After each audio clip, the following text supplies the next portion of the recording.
As we take a look back on this day 1 year ago, I want to bring in our first guest for the hour. We've got Ian Bremmer, Eurasia Group and G0 Media founder and president. And Ian, I was looking back on those images from a year ago, thinking there was a sense that this was kind of the tipping point in the political discourse. And yet a year on, it kind of feels like we're back to where we were. You look at more recent polls, it shows a majority of Republican voters still believe that President Trump won that election. So as we reflect on what happened on January 6th last year, how do you think the political discourse has actually changed? If anything, it's sharpened, it's intensified. I think Americans that are thinking about and watching the events of January 6th 1 year later are responding to it in two completely different information systems. A majority, but a small majority, a slim majority, believe that this was traitorous behavior and the worst day for American democracy in our lifetimes. A significant minority of Trump supporters believe that these were patriots called upon by their legitimately reelected president to avoid an election being stolen. Now, that's false, but that doesn't stop them from believing it. It doesn't stop former President Trump from promoting it. And it doesn't stop either the Republicans in office in House and Senate and the media from supporting him. So, you look at January 6th and those images, they look like what's happening in Kazakhstan right now, frankly. But the reality is that U.S. democracy is in crisis. I don't think there's any softer way to put it. I mean, this clearly couldn't happen in any other advanced industrial democracy. We've just had elections in the last few months in Germany and Japan and Canada. We're going to have some in South Korea and France the next few months. They will all be free and fair. They will all have peaceful transfers of power. They will all be seen as legitimate at home and globally. That you can no longer say that about elections in the United States of America. And that raises the question, Ian, about how we go forward from here when you've got the midterm elections looming. We've seen the Republicans double down on President Trump, those like Liz Cheney, who have criticized him and questioned his role in the insurrection, clearly getting pushback back home. How do you think all of this manifests itself in the upcoming elections? Well, the Republicans are almost certainly going to win the House of Representatives in November. I mean, literally almost certainly. And you see that with all of the Democrats, about 25 of them now, that say that they're not going to even bother to stand for re-election because they see the writing on the wall. That includes committee chairs. Who know they're not going to be in majority. That may well happen in the Senate as well. There are also key gubernatorial elections and state legislature elections that are happening in key swing states that are critical for certifying the 2024 election. So, I mean, how does this play out? This is all happening notwithstanding the fact that the putative leader of the Republican Party is the former president, who is continuing to argue day in and day out that Biden is an illegitimate president. I think it's very clear that you're going to see 2024 as a more significant political crisis for the United States than 2020 was.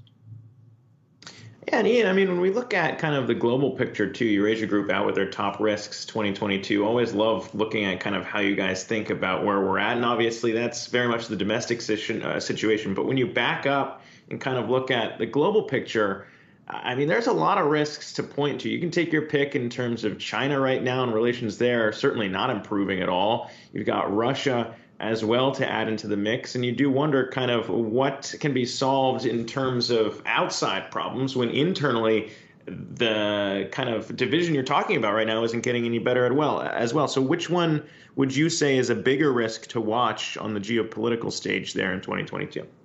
Well, I mean, given that we've just been talking about all of this depressing stuff at home in the United States, which isn't going to get fixed, maybe I think looking at the 2022 lens, we should start with some things that are more positive, which is the fact that I've never been more optimistic since the pandemic started that we are about to move towards endemic status, where the advanced industrial democracies within weeks will be effectively living with the virus. Far more cases, far fewer hospitalizations, far fewer deaths, far more tools to be able to respond to and treat COVID. And that's a really big deal. And the United States is, of course, leading the world in having the access to those tools, even if we don't all take advantage of it. Furthermore, the most important geopolitical relationship in the world, the United States and China, is frankly not facing a crisis right now. We don't trust each other at all, but we do both recognize that we need to continue to do a lot of economic business with each other. This is Yahoo Finance I'm talking to, because the economic relationship is so significantly interdependent. So yeah, we're going to have a diplomatic boycott on the Olympics, but all of our corporations are still sponsoring it. NBC is still covering it. All of our athletes are still going, and that'll be just fine. So I don't want to overstate the idea that the world is on flame right now. And I also want to be clear that even in areas that you need true global coordinated leadership, like on climate change, there's been a lot more progress in the last 12 months than a lot of people would have expected, even though the U.S. and the Chinese are not leading that progress. It's coming from other places. It's coming from Europe. It's coming from Germany, where they expect to have 80% of their electricity from renewables by 2030. And that's an industrial economy. It's not a service economy. It's coming from big banks that are moving towards renewables, away from fossil fuels, from corporations, from Japan, from Canada. So, I mean, it's not as if the fact that the United States is facing this very significant crisis of democracy means that all is lost. But for those of us that have grown up in a U.S. that thought of itself as, not only the indispensable nation, but also an exceptionalist power, we just can't say that anymore. Ian, on the issue of China, U.S.-China relations aside, there is a sense that there is a real pivot happening in the domestic economy. We've obviously been watching really closely the crackdowns that have been happening on every sector, from tech to education. You've got Xi Jinping at the end of this year likely to be able to continue on with yet another term. And then you've got U.S. corporations who are sort of caught in the crosshairs now, especially on things like the issue of Xinjiang.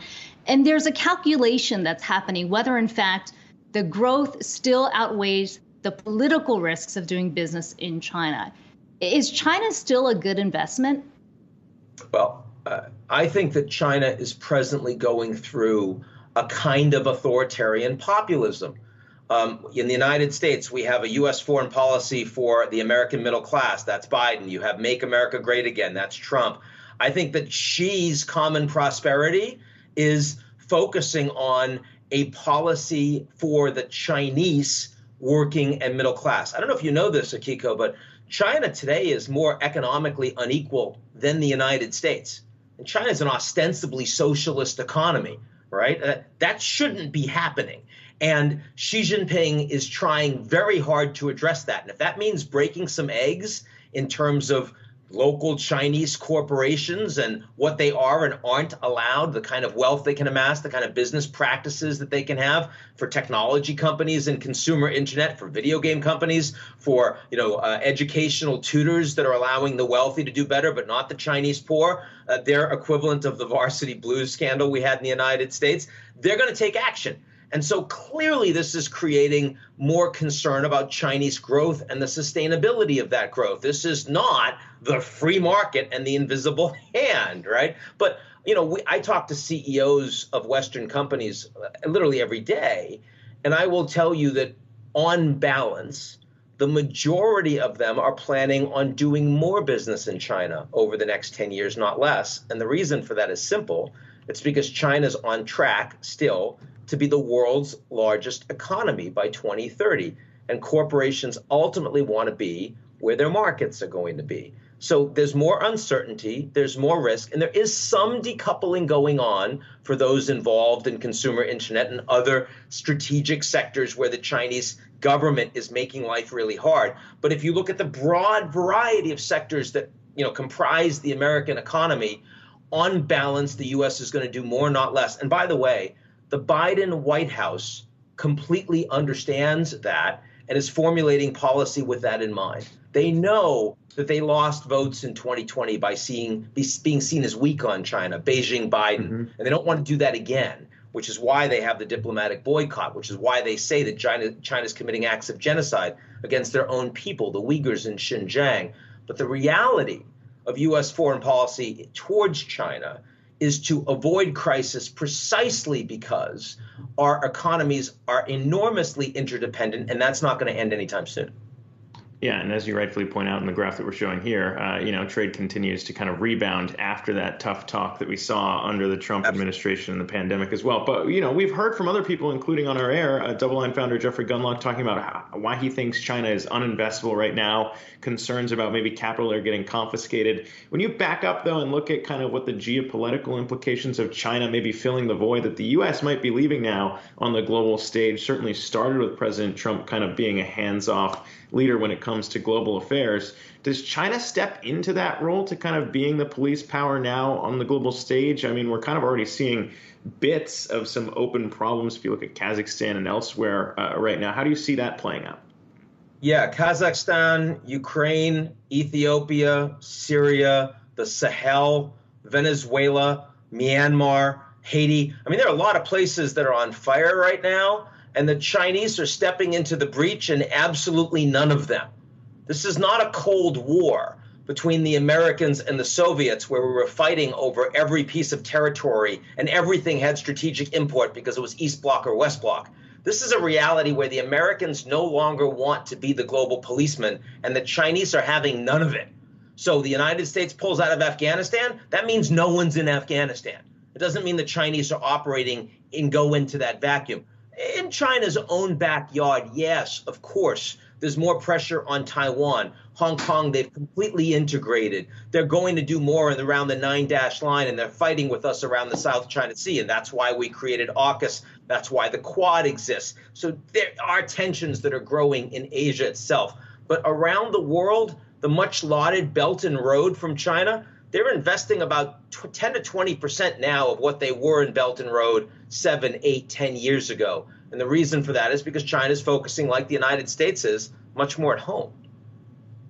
You mentioned Kazakhstan, certainly things really escalating over the last several days. And, we started the year by talking about Russia and the concerns around their military buildup on the Ukraine border. Now you've got Russian troops moving into Kazakhstan. Granted that Kazakhstan's leadership had said, well, we asked them to come in as part of this military alliance.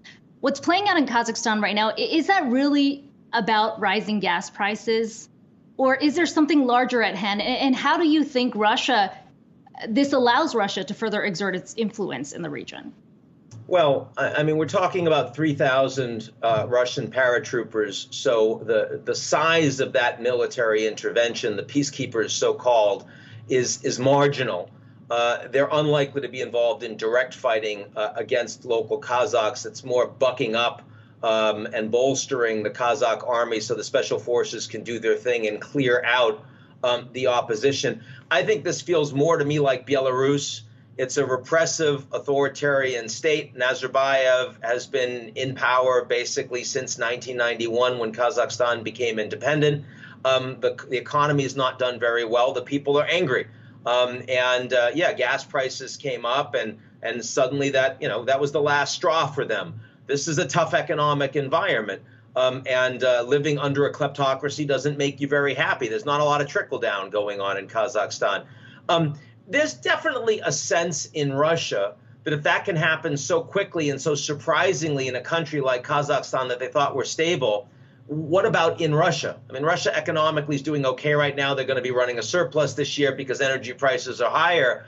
But might Putin need to worry more about tough economic sanctions from the West? Might he have to worry more about the consequences if he were to invade Ukraine, especially given the fact that the Americans and the Europeans together have said what economic costs and consequences he'll pay? So on balance, I actually think the events of the last 48 hours in Kazakhstan should make Putin a little bit more cautious and circumspect about the actions he might be willing to take in Ukraine. But I'm sure he's not going to display that in his diplomacy with the Americans, the Europeans, and NATO over the next week.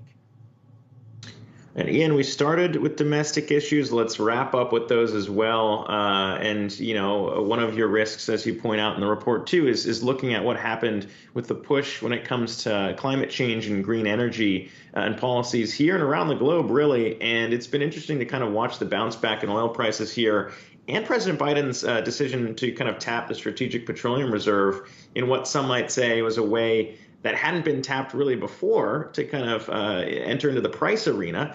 Talk to me about what you're seeing there in terms of, I guess, grading the progress and then maybe uncoupling of some of that progress as we move into 2022.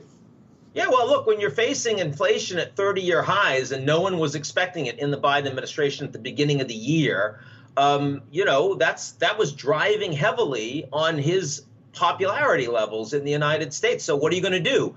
That's part of why they unwound the tariffs, the Section 232 tariffs on steel and aluminum with the Europeans, and they made that clear. It's part of why they're talking a little bit about whether they might want to take some of those tariffs off with the Chinese that were put on under Trump. But it's clearly what was behind pushing OPEC to push out more production and the release from the Strategic Petroleum Reserve. Anything you can do to make life for the consumers a little bit better. Look, I think that there was more progress on climate in terms of net zero commitments on carbon, in terms of methane emissions, in terms of deforestation commitments and reducing it, as well as carbon pricing coming out of the COP26 summit in Glasgow than most had expected. And I think that the politics of that being driven by populations around the world, especially young people around the world that are saying, you are ruining our planet and we're going to inherit it. We're really angry about it. So let's move towards renewables faster. The fact is the politics are moving faster than the infrastructure for renewable energy. And that means prices are higher. And that means some backsliding as you need transition energy to continue to run your global economy. Natural gas, most importantly, but a bunch of oil too. And of course, whether or not nuclear is considered renewable, a big debate that's happening in Europe right now, the French and Germans on opposite sides of that. So this is largely a positive story for people that are hoping that the world is finally going to start addressing more seriously climate change realities. But getting from here to there is going to be a challenge for everyone that has been relying on fossil fuels for our lifetime. And we've already seen the challenges of even passing legislation for bolder climate policies here in the U.S., something we're going to be watching closely. Ian, it's always good to have you on the show. Ian Bremmer, Eurasia Group and G0 Media founder and president.